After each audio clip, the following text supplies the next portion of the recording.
حضور صلی اللہ علیہ وسلم کا ارشاد ہے کہ حق تعالی شانہ حج بدل میں ایک حج کی وجہ سے 3 آدمیوں کو جنت میں داخل فرماتے ہیں۔ ایک مردہ جس کی طرف سے حج بدل کیا جا رہا ہو، دوسرا حج کرنے والا، تیسرا وہ شخص وارث وغیرہ جو اب حج کرا رہا ہے، یعنی حج بدل کے لیے روپیہ دے رہا ہے۔ فائدہ ایک دوسری حدیث میں کہ جو شخص کسی کی طرف سے حج کرے، اس حج کرنے والے کو بھی اتنا ہی ثواب ہوتا ہے جتنا اس شخص کو ہو جس کی طرف سے حج کیا جاتا ہے۔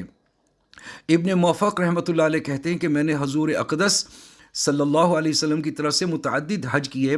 ایک مرتبہ خواب میں حضور صلی اللہ علیہ وسلم کی زیارت ہوئی۔ حضور صلی اللہ علیہ وسلم نے فرمایا کہ ابن الموفق تو نے میری طرف سے حج کیے؟ میں نے عرض کیا جی حضور کیے۔ حضور صلی اللہ علیہ وسلم نے فرمایا تو نے میری طرف سے لبیک کہا؟ میں نے عرض کیا جی حضرت۔ حضور صلی اللہ علیہ وسلم نے فرمایا کہ میں قیامت کے دن اس کا بدلہ دوں گا کہ حشر کے میدان میں تیرا ہاتھ پکڑ کر جنت میں داخل کرا دوں گا اور لوگ اپنا حساب کرتے رہیں گے۔ ایک حدیث میں آیا ہے کہ کسی کی طرف سے حج کرنے میں 4 شخصوں کو حج کا ثواب ملتا ہے۔ ایک وصیت کرنے والے کو، دوسرے اس کو جو اس وصیت کو لکھے، تیسرا روپیہ خرچ کرنے والے کو، اور چوتھا حج کرنے والے کو۔ لیکن ایک بات کا اہتمام بہت ضروری ہے، وہ یہ کہ حج بدل میں نیت خالص رکھنے کی اہتمام کی کوشش کرے۔ مقصد محض حج و زیارت اور دوسرے کی اعانت نہ ہو، اس حج کی وجہ سے کوئی دنیاوی منفعت مقصود نہ ہو۔